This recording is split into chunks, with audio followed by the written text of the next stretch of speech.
Les terrasses, c'est des anciens dépôts d'alluvions déposés par la Loire au fil des temps géologiques. Alors je crois que Jordan est en train de nous dessiner une coupe. Tout au fond, alors il y a des nuages qui sont en train d'arriver, mais on voit tout en haut le point culminant des monts du Forêt, qui s'appelle Pierre-sur-Haute. Et puis on distingue donc en redescendant tout le versant des monts du Forêt, les coteaux sur lesquels on fabrique du vin du côté de Bouin. Ensuite on arrive dans la plaine du Forêt, donc il y a quelques terrasses de ce côté-là, et puis au milieu la Loire qui circule pas très loin finalement de l'autoroute A72, avec essentiellement des arbres comme les saules, les peupliers, qui font un corridor de végétation le long du fleuve. Alors Jordan nous propose une coupe transversale, à peu près dans ce sens-là. Ici le socle de l'ère primaire, le socle hercynien, à l'âge tertiaire, il y a eu de l'extension.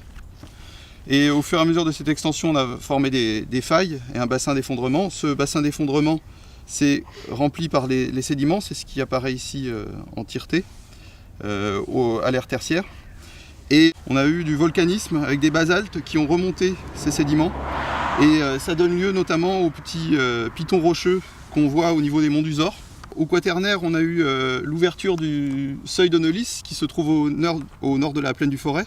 Et cette ouverture du seuil de Neulis a fait qu'on a complètement changé de dynamique géologique. On est passé ici d'un grand lac où on déposait les sédiments à la Loire qui a pu traverser cette plaine du Forêt et réinciser ces formations tertiaires. On se rend compte que la Loire est actuellement dans une position plus basse que le maximum de sédimentation au tertiaire.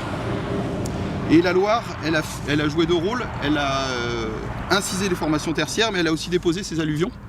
Des alluvions qui viennent de sa source, notamment en Ardèche, et qui sont déposées sous forme de terrasses, réincisées. Au fur et à mesure de son enfoncement, elle dépose des alluvions et elle creuse. Actuellement, elle est encore en dynamique de creusement et on a noté dans la plaine du Forêt des incisions en une cinquantaine d'années de plus de 3 mètres, ce qui est assez important. Donc voilà, les petites formations en vert, ce sont les formations alluviales qui sont très très fines par rapport à l'échelle.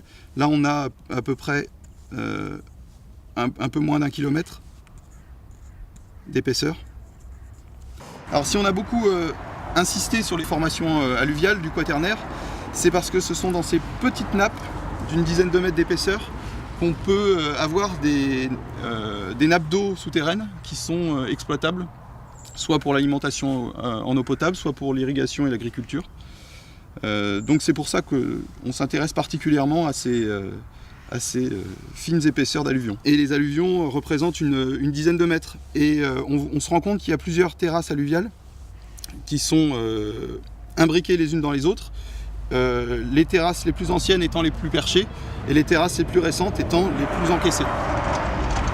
Voilà un petit peu ce qu'on peut dire sur la plaine du Forêt, la géologie de la plaine du Forêt. On va aller repérer effectivement ces alluvions proches de la Loire et puis voir un petit peu comment se présente ce matériau qui est composé essentiellement de galets et de sable. On va aller dans quel coin là ? Du côté de Montron-les-Bains, au pont de Montron-les-Bains.